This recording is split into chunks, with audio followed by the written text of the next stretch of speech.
So good day po mga kakiya. So nagkaroon po ng problem yung preno ko kasi bumiyahe kami itong last time simula Gentry hanggang sa Bacoor. Okay, so lumulusot yung preno niya. Okay, so hindi siya ganun kalakas. And then pag hawak ko dito sa ilalim ng hydrovac, so merong brake fluid. So tumatagas. Una akala ko langis. And then tumutulo siya hanggang doon sa fuel filter ko and then hanggang doon sa ilalim. Okay? So, eto naman, yung brake fluid ko, marami to nung nakaraan, nakita ko nangalahati. Sabi ko, obserbahan ko muna. Okay? And then, tuloy-tuloy nga yung pagtagas niya. So, dire-diretso siyang tumatagas hanggang sa kaya tumawag na ako ng tinawagan ko na yung kaibigan ko mekaniko. Syempre, sabi ko, urgent na to kasi maubos yung brake fluid ka ako. And then sabi niya, try natin i-check baka repair kit ang kailangan or isang buong master cylinder na yung papalitan. So medyo magastos daw yun. 2 hours later. Yan, so dito kinakalas na namin yung master cylinder. Okay, so ito nga, nakita namin tumatagas nga. So ito, syempre lilinisin natin. Yan, tanggalin na natin yung mga dumi-dumi, lalo na yung kasi may kalawang pala yung loob ng master cylinder. Okay. And then ito, yung problema niya, yan, may kalawang na talaga siya. Kaya siya nagkatagas. So yung rubber daw, it's either yung rubber is hindi na okay.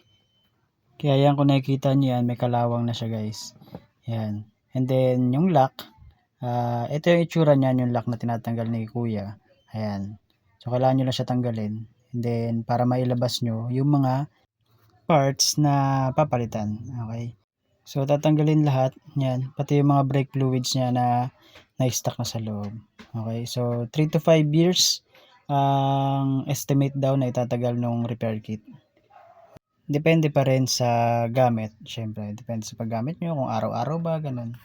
And then dapat every 2 to 3 years is nagpapalit kayo ng brake fluid. Okay, para hindi kalawangin yung loob. Okay, so ayan, tinatanggal na ni kuya yung unang parts. Ayan.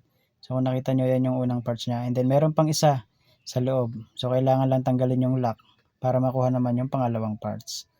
Okay, so eto, yung parang lock niya. Ayan, may lock siya na isa banda dun sa may dulo. Para makuha nyo naman yung pangalawang parts.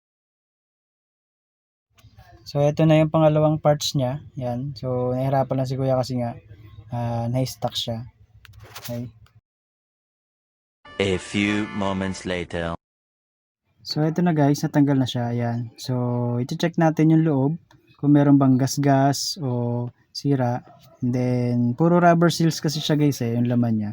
So sensitive siya lalong-lalo na sa mga maruming brake fluid, ganyan, and then mga moisture, and then syempre yung kalawang. Yun yung talagang sumisira sa loob nito. Yan, pero as per checking, okay pa siya. Later. Yan, so sinamantala ko na po na pinturahan nito ng buo.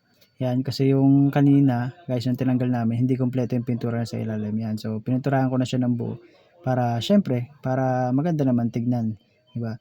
Para pag binalik natin siya ulit mamaya, edi okay na, maganda na siya tignan. Okay? So yan, check nyo. Yan, so pinturahan ko na siya ng buo, pero lang dyan, syempre yan yung pagkakabitan natin sa hydrovac. Yan, kompleto na siya. Okay, and then pati yung takip niya, eto syempre nilinisan ko na din. Yan, bagong linis yan, pati itong nakalagay sa ilalim niya. Okay, so nilinisan ko na ng maigi, and then patutuyuin natin siya bago lagyan natin ng brake fluid ulit mamaya. Ito pala guys yung sinasabi ko kanina na lock dun sa pangalawang parts. Yan, so tinatanggal yan. Then yan, ganito lang siya kaliit. Ingatan nyo lang baka mawala kasi sobrang liit niya guys eh. Yan, so balik na lang natin baka mawala pa eh. Okay, so yan na yung kabuuan. So malinis na rin yan, kakabit na lang mamaya. A few moments later. And then syempre kailangan natin ng brake fluid. Ayan yung ilalagay natin doon, yung ipapalit natin doon sa luma ng brake fluid. So meron akong dalawa dito guys. Itong maliit, ayan yung ginamit ko last time sa motor. And then ito yung para sa Kia Pride ko talaga. DOT3 ang kailangan talaga guys na ilagay natin. Kasi nakasulat dito sa takip niya, warning, clean filters cap before removing. Use only DOT3 fluids from the sealed container. Ayan. So, DOT3, ayan. So, kailangan, yung ilalagay natin is yung talagang para dun din. So, DOT3. Ayan. 6 hours later. So, ito na yung nabili ni Kuya na repair kit. Ayan. So, pang Mazda na pala yung master brake cylinder. Hindi na pala siya yung stock na sa Kia Pride talaga. Okay, so yun yung kasukat niya. Yan, itong dalawa. Itong dalawa yung kasama ng repair kit. So bago nyo ilagay sa loob yan, lalagyan daw muna ng brake fluid.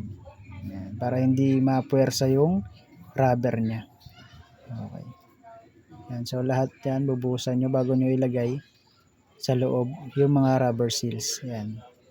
Kailangan meron ng brake fluid sa loob. Yan yung una, guys. And then lalagyan ng lock. Sasagad sa dulo, and then lalagyan ng lock ni Kuya. Parang maliit na tornilyo kanina yung pinakita ko. Yan. Yun. Ilalagay yan dyan.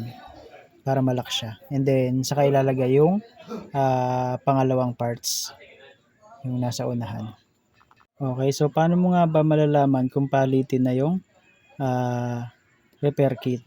Okay, so una, syempre, lumulusot na yung preno mo. Lumulubog na, okay? Then yung pangalawa, makakailang apak ka muna bago talaga kumapit yung preno. And then, syempre yung pangatlo, may tumutulo na brake fluid sa ilalim ng hydrovac. Okay? So, dito guys, hinihigpitan na ni Kuya yung lock doon sa unang parts. Yan. And then, nilalagay na niya yung isang parts. Syempre, bago niya ilagay, lalagyan niya muna ng brake fluid bago ilagay yung pangalawang parts ng repair kit. So, ayan yun. And then, kailangan siyang ibaon. And then, lalagay niyo ulit yung lock, yung kanina, yung unang tinanggal na lock. Yan, papahiram muna ng brake fluid bago mo siya ilagay para hindi mapuwersa yung rubber. Yan. So, lalagyan mo muna lahat. And then, bago mo siya ipasok doon. Yan. Then, pag naisagad mo na siya, pinasagad na siya sa ilalim, saka natin ngayon ilalagay yung lock na tinanggal natin nung kanina, yung pinakaunang video.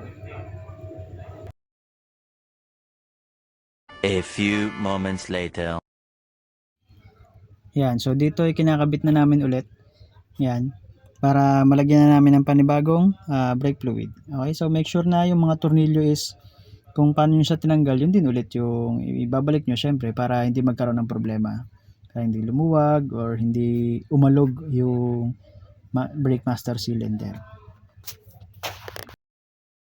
Yan, and then lalagyan na natin siya ng bagong brake fluid. Yan, so kailangan, hindi naman masyadong puno, mas malapit na sa pool, parang gano'n.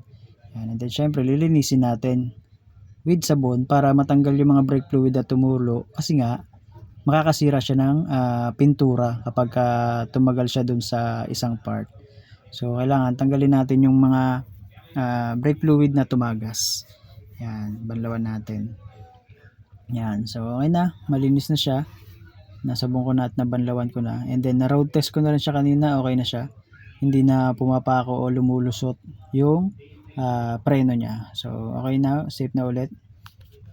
So konting tip lang din para sa mga kagaya kong 90s car owner. Syempre, kung meron kayong napapansin na problema or kahit maliit na problema sa sasakyan nyo, is huwag nyo nang patagalin syempre.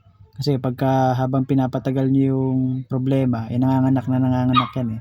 Dumadami yung problema. So lumalaki yung magiging gastos nyo. So hanggat kaya nyong ayusin yung mga maliliit na problema na nararamdaman nyo sa sasakyan nyo, is ipaayos nyo na kagad.